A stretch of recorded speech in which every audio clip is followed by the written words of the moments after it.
Hello, and welcome to today's Deep Roots Native Plant webinar. I am your host, Sydney Ross, and we have an awesome episode for you today. So, as many of you may be familiar with the invasive species of winter creeper, I have Missouri Department of Conservation joining us today to help us identify and discuss best management practices for dealing with this invasive plant on your own property. So, being from Kansas City, this is one of the most common invasive species I see. And it is fairly easy to actually get control of once you take these proper steps. So before we dive into today's episode, I just have a couple announcements to make. First, I'd like to thank our sponsor, Missouri Department of Conservation, for connecting people to our natural landscapes, both in our backyard and far-flung areas. Also, special thanks to donors like you for keeping our programming going. So I have a couple fun in-person programs tomorrow and Saturday at the Anita B. Gorman Conservation Discovery Center. First up is our First Friday Native Landscape Chat, which is every first Friday at 1 p.m. You can register online for free at deeproots.org. This is a great opportunity for you to bring any gardening questions you may have, especially with wintertime being the perfect opportunity to plan your garden for next season. I hope you'll consider joining me. And if you can't make it tomorrow, this Saturday, I'm hosting a winter beauty program also at the Discovery Center in Kansas City. Excuse me, I had to wet my whistle there. So this webinar is different than some of the other webinars we've had. I'll be discussing native plants that I think look gorgeous in the winter time.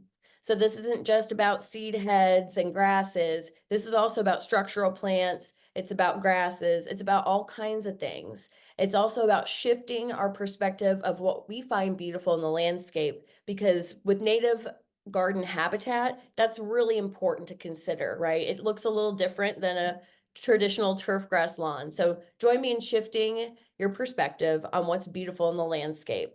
I have a webinar at 10 a.m. and the walk is at 1 p.m. Following today's program, I will send you a link with all the information about these programs I'm discussing before our show starts.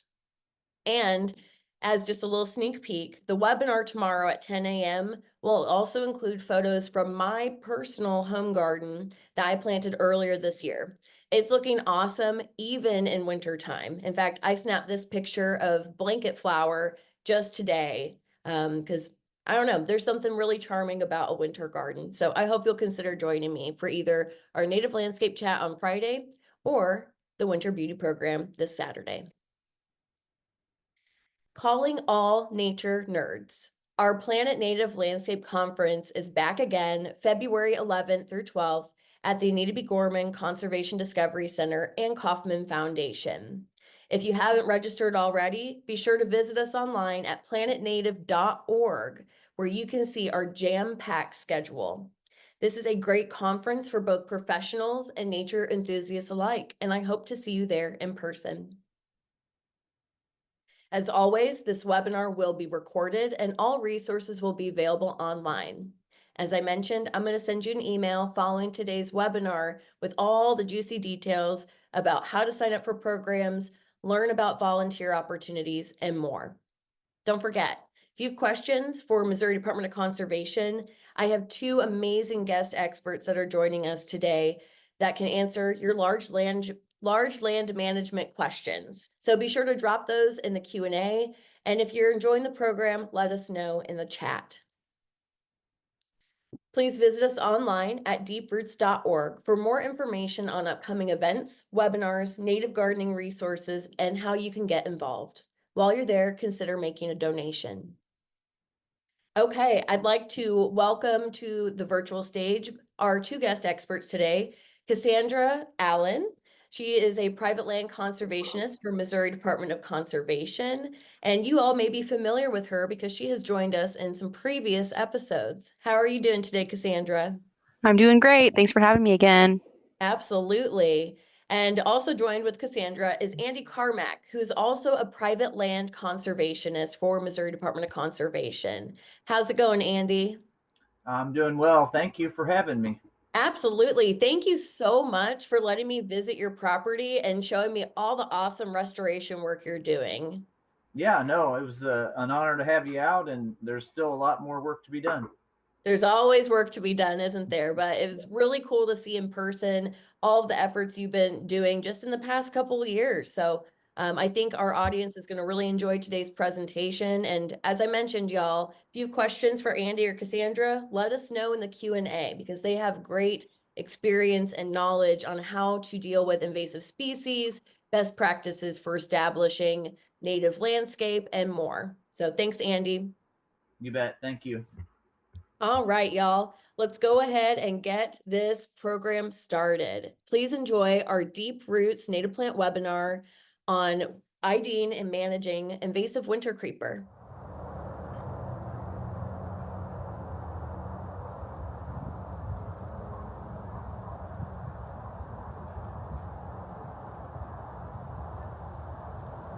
Hi, I'm Andy Carmack with the Missouri Department of Conservation. I am a private land conservationist that works out of Jackson County and Cass County, Missouri. And what my job is doing is working with private landowners to advance fish, forests, and wildlife resources on privately owned property.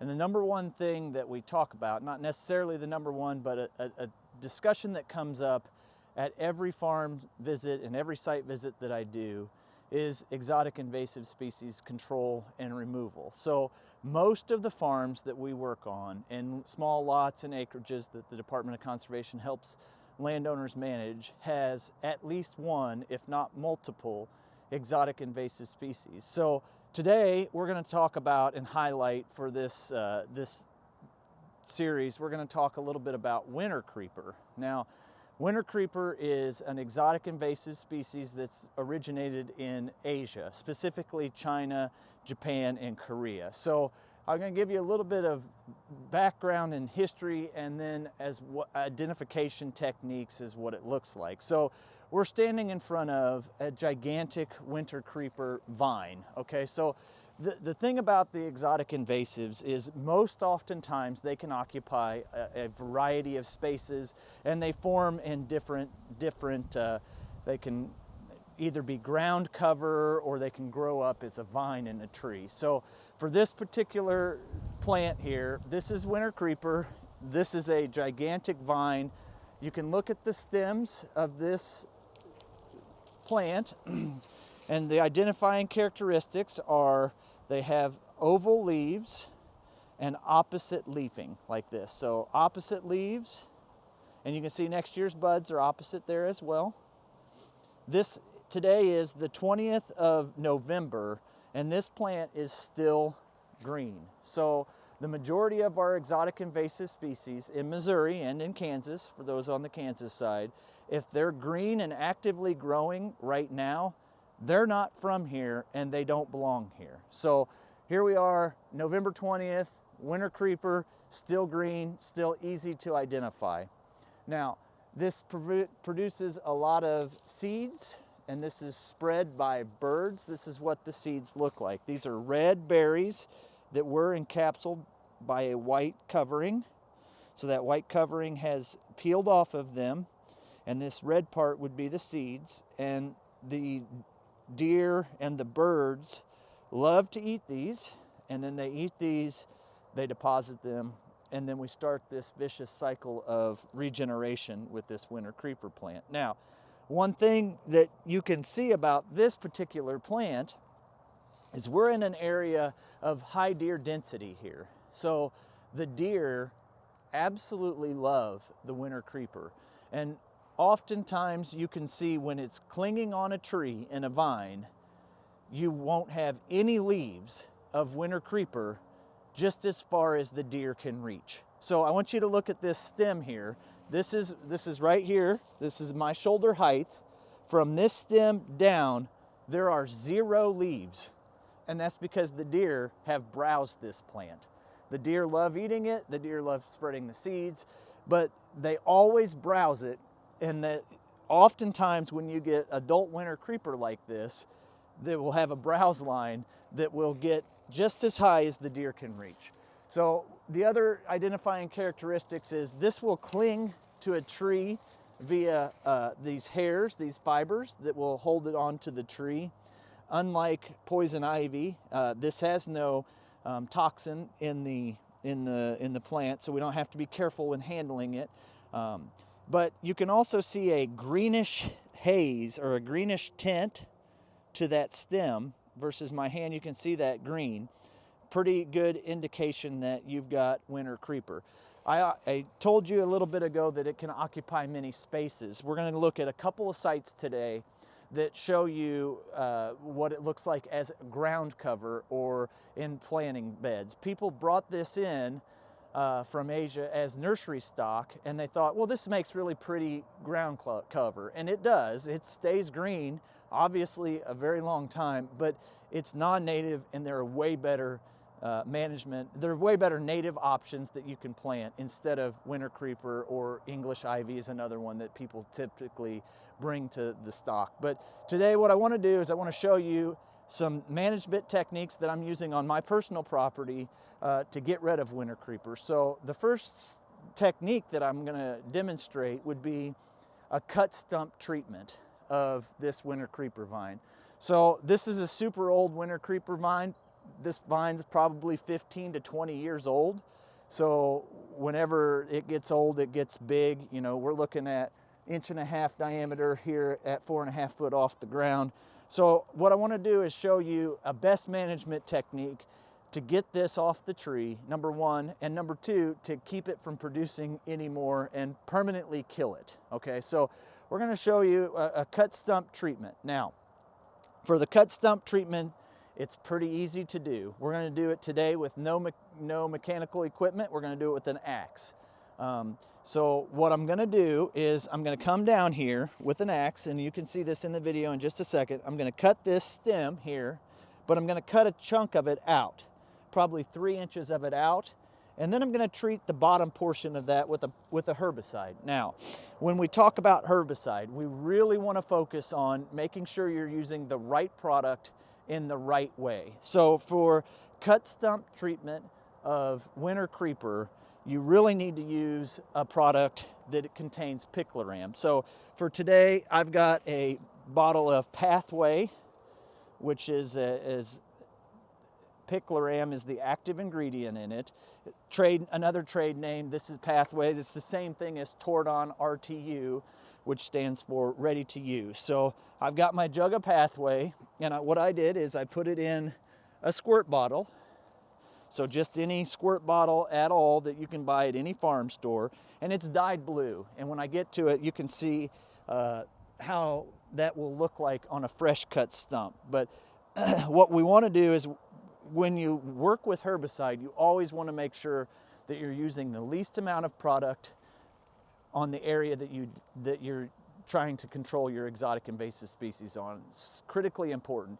The label is the law on all herbicides, so follow the label. Whatever the label recommends is what you should do. So for the first part of this web series, I'm going to show you a cut stump treatment on an adult winter creeper plant. So let's go.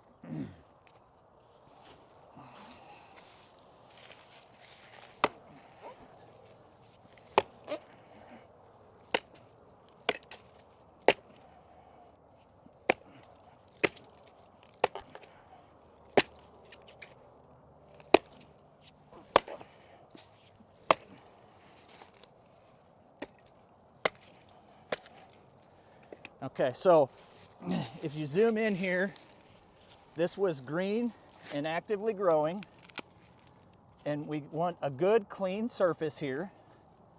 So this is what the heart of the winter creeper looks like. So I'm going to put on my gloves, and I'm only going to treat the bottom portion of this. So if we weren't to treat any of this with herbicide, what would happen would be this part, of course, would be dead, right? Because we've totally negated this plant's ability to put nutrients up. So all of this would not be growing, but you would get resprout from this part right here. And in 10 years, you'd be back following the same vicious cycle. So we're gonna grab our gloves and we're gonna show you what the Tordon RTU, or the pathway, looks like when you apply it to the bottom of that stem.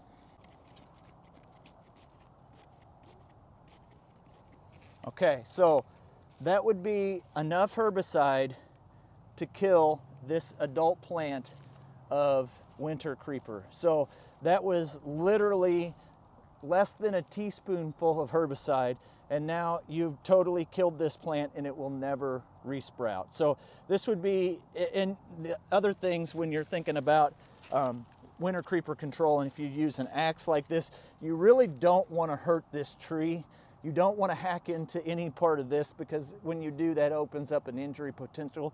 And you can see I didn't injure this tree. I just got where the vine is here for that winter creeper. So that would be an example of a good cut stump treatment of this exotic invasive species.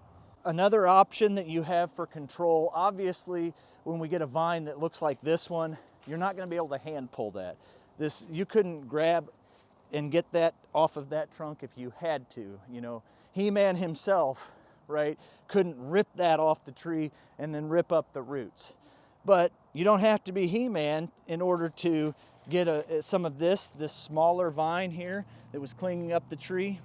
So on this, anything that's less than a pencil size, you can hand pull.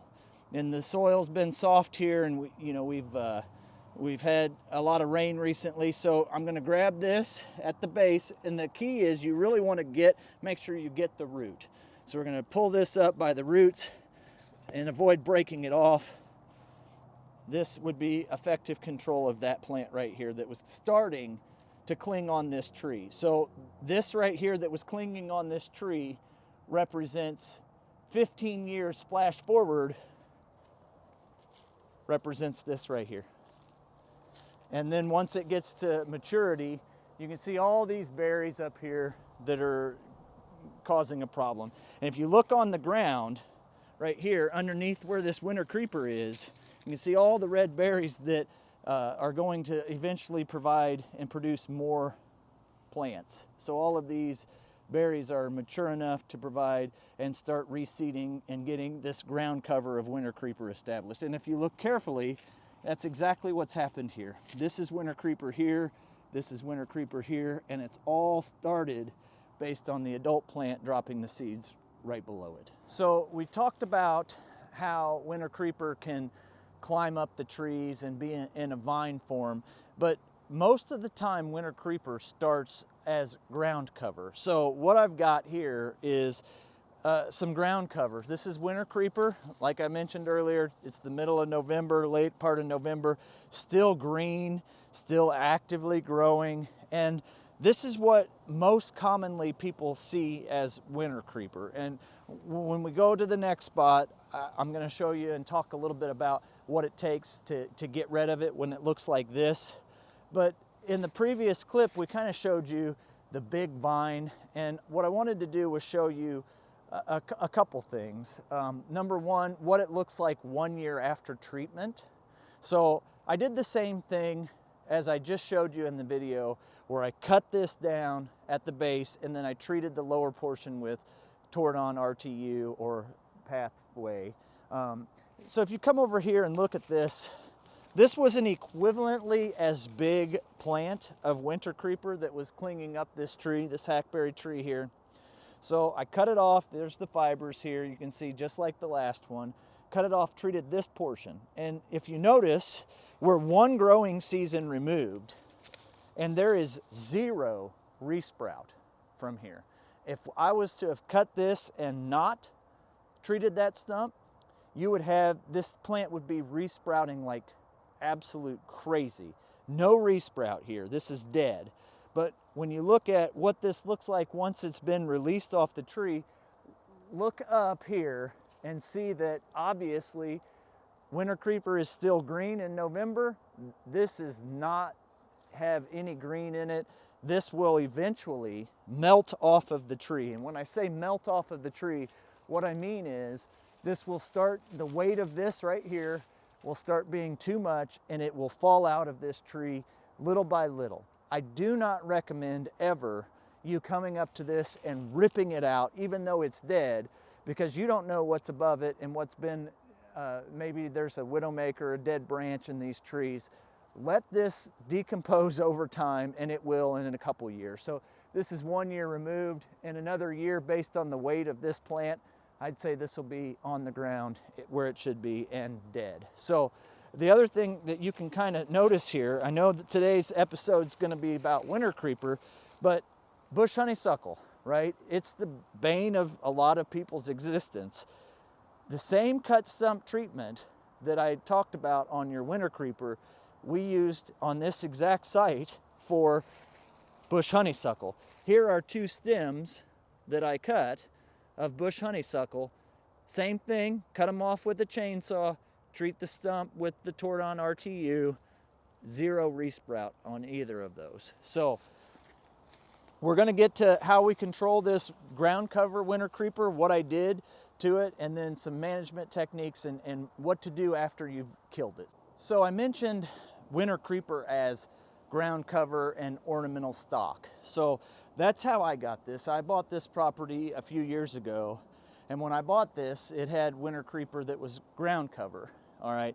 So the ground cover was occupying this entire space. So in the last segment, we showed you green and actively growing winter creeper. This has been properly treated with herbicide with the idea of changing this and restoring it into a native, something native. And we'll talk about some ideas I have for this. But often you see winter creeper climbing up your house. This is very common. You can see it starts and it just starts running. The runners come out and then they just start climbing and clinging to everything. Now these are dead. Obviously these are dead because right now they would be green if they were alive. But peels the paint off of your house because it clings to it. So another really good reason to get rid of this exotic invasive species is you can see how it has these fibers that cling to the paint or anything it goes up to.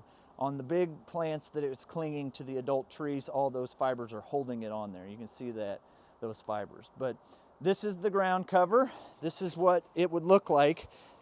If I had my way, all of the winter creeper in Missouri would look just like this. This is what we would call dead. Now, you say, okay, well, how did you kill it? Winter creeper is relatively easy to kill. It's green most of the year. So coming in March, April, May, June, July, August, September, October, and November, you have 9 months to kill winter creeper because it's green and actively growing. A treatment of 4% glyphosate is the recommended treatment rate. So that's just Roundup or generic Roundup is glyphosate. So what you do is you just take any kind of sprayer. I use my backpack sprayer here with any fan tip nozzle, right? Which here's the fan tip nozzle.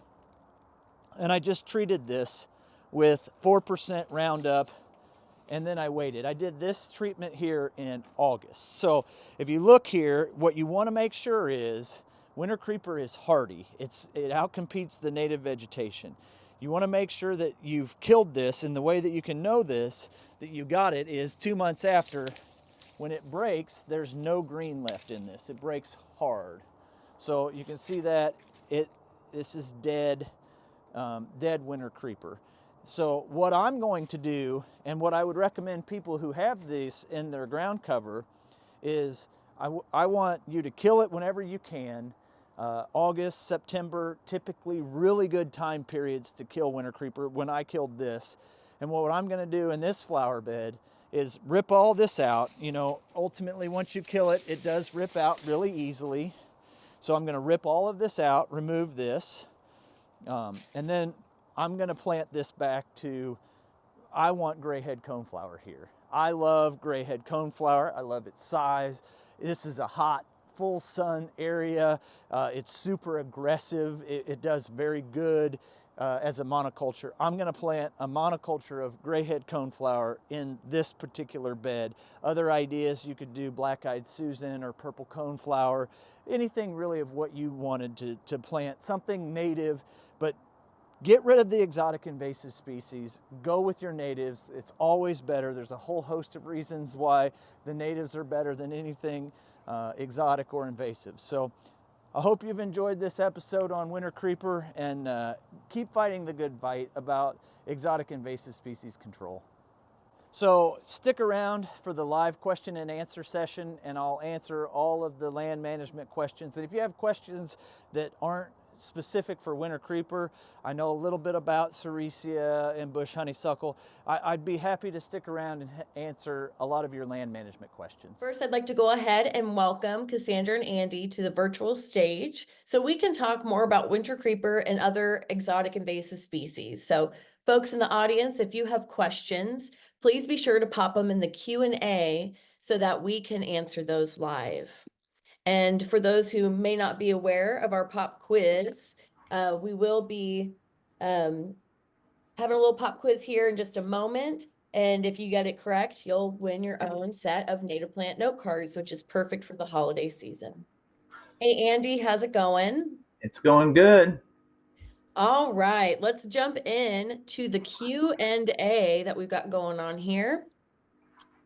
Okay, so first off, Joyce is asking if these vines kill the plant they're growing on. What's your insight there? Yeah, so you and I kind of talked about that when we filmed this. While they'll cling to them, the killing them doesn't often happen, especially like those mature trees. You're not going to kill those, but it would kill some of the smaller shrub species, just keeping the sunlight from getting to them. So if it's the big upright trees, not going to kill them. Okay. But yeah, that before we did this program together, I was wondering, I was like, do winter creeper, like, does it take nutrients from the tree because it has those thick hairy vines? So I thought that was interesting. It's not actually killing the tree, but it can smother smaller trees and prevent sunlight from reaching the leaves. So Correct. very good to know. Still a good reason to get rid of winter creeper, even if it isn't actively killing your tree. Okay, great question, Joyce. Jenny has a couple questions for us. She says she's heard that if you pull winter creeper off the tree, you can damage it. So should you cut it and leave it there to die instead? So you can, if you pull winter creeper off the tree, so I'm getting the question correct. So if you pull the winter creeper off the tree, you can damage the tree. Is that the question? That is the question. Yeah, and what's the best method there? Yeah. So the best thing that I've found is just to cut it, let the vine melt out, die over time, and don't try to pull them out of any of the trees. Once you cut that vine off, it's dead. It's not competing with the tree for any nutrients, and it's not going to hurt the tree at that point. And it will over time melt off the tree. It'll break up and fall out in the wind. So yeah, I thought that was pretty cool. You were able to show us an example of that in the video of that big vine that you treated last year. And as we saw, it's already fading away, and probably the next year or two, it'll be completely gone. So I like to be strategic with my outdoor yard work, especially when there's a lot of land to cover. Okay, Jenny and Alan have a question about herbicide use. Can you use 20% glyphosate or glyphosate in general to use the stump cut treatment for Euonymus? yes, it does work. I just like to use the best product in my opinion, and that is Picloram. But you can use the glyphosate. 41% glyphosate at 20% will do the same job. Okay, good to know. And then William is asking, let me see here. It sounds like William is burning their land. Will that have any impact on winter creeper that is now in the ground cover stage? How does fire interact with winter creeper? Well, it oftentimes what I've found is that the winter creeper produces such a thick ground cover that in order to carry fire through it, in what we've got here in Missouri and Kansas, in order to carry fire through a landscape, you have to have good continuous fuel. Well, because the winter creeper is green most of the year, you're not going to be able to carry fire through it unless it's got, a good oak leaf litter underneath that. So as far as getting fire to burn through it, because of its green, always green in nature, you're not going to get a good killing fire to do it. And if you were to get a good killing fire, I think that it would set it back, but it would not kill it. Okay. So best management practice, stump cut treatment, hand pulling, or And foliar spray. foliar. Yep. Yeah, absolutely. Okay. Terry's asking about Tordon RTU. Okay. To what low temperature is this herbicide effective? Very low. People don't realize that one of the ingredients in that Tordon RTU is ethylene glycol, which is antifreeze. So you can use it below freezing temperatures and it will still be effective. That's good to know, which also makes sense why I'm doing a some invasive species removal next week, because we'll be using Tordon for that particular site. For cut stump, Tordon is a broad Tordon RTU or pathway, like I showed in the video, is a very broad spectrum, excellent herbicide for most cut stump applications. Okay, cool. And along the same lines of herbicide use, similarly to bush honeysuckle, do you need to apply the herbicide immediately after cutting? Yeah, so it needs to be somewhat timely. I like the less time is better idea. I like within an hour, of you creating the injury to that stem, applying the herbicide. Okay. Amber asks about pathway. Can you clarify, is it used for cut stump treatment or foliar spray? Yeah, pathways only to be used for cut stump treatment. Okay. And then can you remind us what you use for the foliar treatment? Yeah, that would be Roundup, Round glyphosate. Yeah, glyphosate. glyphosate. Yeah. So winter creeper does good with glyphosate Okay, awesome. foliar application. Yep. Good to know. Mhm. We've got lots of great questions in here. Thanks all for your engagement. This is great. I'm learning a ton from your question asking and Andy's expertise. Kevin is asking, or rather stating, they've achieved better knockdown to the ground. No, oh, sorry, knockdown of the ground cover stage by adding a sticking agent to the chemical. Do you agree with this approach? For sure. So surfactant is what he's talking about. Surfactants are added to herbicides all the time, and what that does is it helps the herbicide adhere to the plant. So if you want to add surfactant, that's a best management practice. That's not going to hurt anything at all. Okay, good to know. And where can you find that product or that type of material? So, yep, all of the surfactants can be found at the same place you buy your herbicide. I recommend not purchasing herbicide through like the big box stores. I'd rather you go to buy your herbicide at like an agricultural service, like a MFA or a Van Dees, areas like this, because you're going to get more product for less money than you can at like Home Depot or Tractor Supply. Okay. Good to know. Yeah, because I definitely, when I go to big box stores to get tools and things like that, I do see herbicides there. Mhm. But good to know that it's better to go to like a farm store that has it for this type of purpose. Okay, JL is asking, oh, okay, this is a situation a lot of us deal with. JL has winter creeper that comes into their yard from underneath the fence and their neighbor doesn't care. Do you have any suggestions, or are they stuck with just chopping what encroaches onto their property? Yeah, so the interesting thing about that is if you can get enough herbicide on your side of the fence, right? But good fences make good neighbors, but that's not a good way to do it. He's going to be stuck with trying to just cut his side out, and it's going to continue to be a problem unless you can work with the neighbor. Yeah, that's always a difficult situation, especially if your neighbors aren't receptive. But that's also why education is such a strong resource and a way to connect people into their communities. So JL, we wish you the best on your endeavors there. Maybe send them this video once we upload it to YouTube.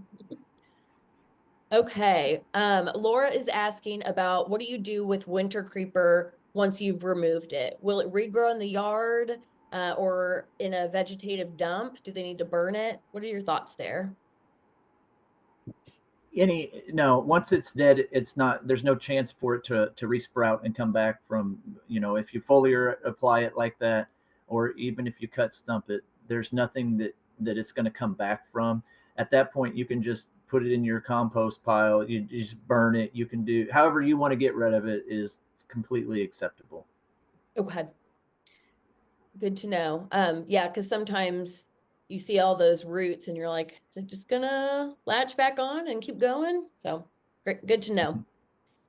Okay, Chris says one of our experts in the field says you want 3 to 4% active ingredient for September killing off of winter creeper. Can you clarify if stated percentages are the active ingredient or not? So when we talk about percentages of glyphosate, we look at we're speaking of there's 128 ounces in a gallon of water.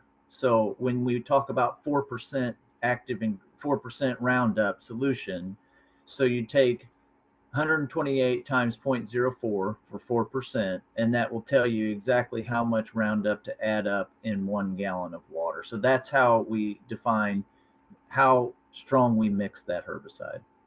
Okay, that's good to know. As someone who's not great with numbers, that's great to clarify. Somebody's asking about the percentage of glyphosate to kill off winter creeper for cut stump method, which we were talking about earlier.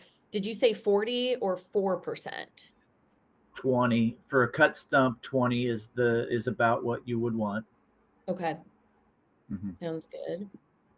And folks, in the show notes that I'm going to send to y'all, I'll have all this information written out so there's no confusion there as well, because I know we're going through rapid fire questioning right now. Okay, Sherry asks, can you just hand pull vines if it's in the flower bed? Yeah, that's what I would recommend. That way you don't get non-target kill with when you do use your herbicide. I think that as long as the soil conditions are right, you can pull it. Just you really want to focus on getting as much of that root out as you can. Okay, good deal. And then Ryan has a pretty in-depth question, so I'm just going to read it straight from the Q&A. Are there 2 types of winter creeper, one that spreads and one that doesn't? I removed 2 species of spindle, ID from the seed app, fortune spindle and Japanese spindle from my grandparents' house, but I never recall them flowering or having those seeds. One species was green and the other was yellow. They think they removed them all and have started a native garden there with pale purple coneflowers, black-eyed Susan, butterfly weed, and others. I've not noticed any regrowth over the summer, but am monitoring the front yard and it for other areas and removing as they find it. So I guess to reiterate, are there 2 types of winter creeper, one that spreads and one that doesn't? There are a lot of exotic vine species that look like winter creeper, and all of the management that we talked about today will control most of those viney invasive species there. As far as varieties of winter creeper, I'm not aware, but I'm sure there are multiple species and varieties out there. Yeah, and we've heard this before with calorie pear, which was supposed to be sterile, right?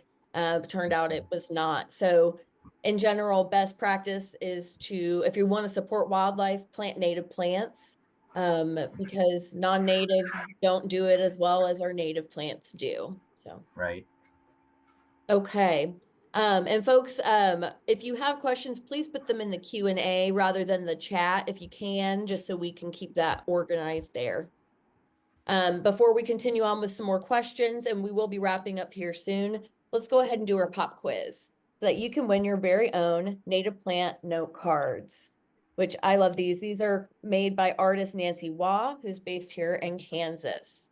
So for today's pop quiz, the first person who can name the 3 most effective methods for removing invasive winter creeper will win the set of note cards. So please be sure you put it in the chat. I'm looking for the 3 most effective ways or methods for removing invasive winter creeper. And while you all are entering that in the chat, we'll go ahead and continue with our questions. Janet is asking if vinca is invasive. Yeah, I'm not familiar with much of that. It is, I did a quick search on that. It looks like it's aggressive, very aggressive. I wouldn't, I would not plant it. I would not promote it. Like you already had mentioned, let's stick with our natives. I think they do much better in the long run. Agreed, agreed. Okay, let's talk about the impacts of herbicide in soil. Sure. Jean is asking how long you would have to wait to plant after using glyphosate in that foliar method. Sure.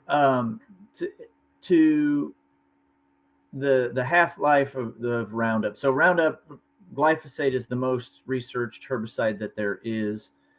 It has a very short half life in the soil. I've been a part of applications to where they put glyphosate down and then they came back and they wanted to spray or wanted to plant some native plants, native pollinating plants and warm season grasses, and they did this within 1 week of the application of the herbicide. That's more than enough time. Okay. Yeah. That's really good to know because when you're in it, you're prepping and you're just ready to go. Sometimes it can be hard to wait. So good to know that about a week or so is plenty of time uh, for in between treating invasive species and planting a new garden. So thank you for that insight. Okay, Everett has a question. He says an MDC presentation on removal of bush honeysuckle recommended using glyphosate in high quality forests instead of tordon because of tordon's long activity in the roots that can affect the adjacent trees. What are your thoughts on that? Yeah, so I've seen and done quite a bit of bush honeysuckle removal as well. If you're worried about it in high quality forest, I wouldn't stray away from using the glyphosate. However, in my professional experience, I've used a lot of Tordon RTU, picloram, and what I've seen, I've even thought that I've maybe perhaps over applied because what's happened I did one of these webinars. For on bush honeysuckle, and I'd recommend you could look at it. But I've got really thick honeysuckle where I live, like 2 and 3 inch diameter. And when you start to look at application rates and that and collateral tree damage, does it occur? Absolutely, certainly it does. I was looking at a site last year that the gentleman had really thick bush honeysuckle, and he used his Tordon RTU, and then none of the hackberry trees leafed out the following year. Thought he killed every one of them, and I did too. When I looked at it and looked out in the summertime in the growing season and looked, and there's no leaves on this. But 1 year after removal, or 1 year, the next growing season, all of those trees were still alive. It stunted them. Picloram in the soil, does it exist? Yes. Is it detrimental? It can be if over applied. That's why we really want to just use the best application that we can, the spray bottles or even a sponge, to get that herbicide to keep it on the target species. That makes sense. And yeah, I, in my own smaller amount of experience, I have seen negative effects of Tordon on things like pawpaw. Like you said, it kind of stunted it. But then the year after that, they did bounce back and were fine. So I think it's good to just, use your education that you're learning from these webinars and from experts like Andy and Missouri Department of Conservation and select the best practices for your space, right? It's going to vary. Okay, we've got our last question. And before I jump into that, let's see who our winner is for the note cards.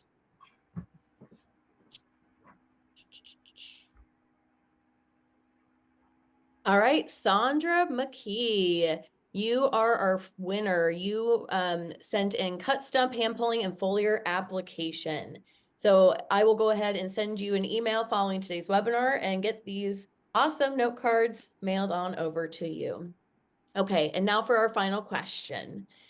Since birds sometimes seek shelter in dense evergreen plants in winter, do they use winter creeper? If so, are there any benefits to birds if I wait to eradicate until early spring, or is it okay to remove now? This is a great question to end this webinar. Sure. So in my opinion, the winter creeper, will it provide some refuge? Sure.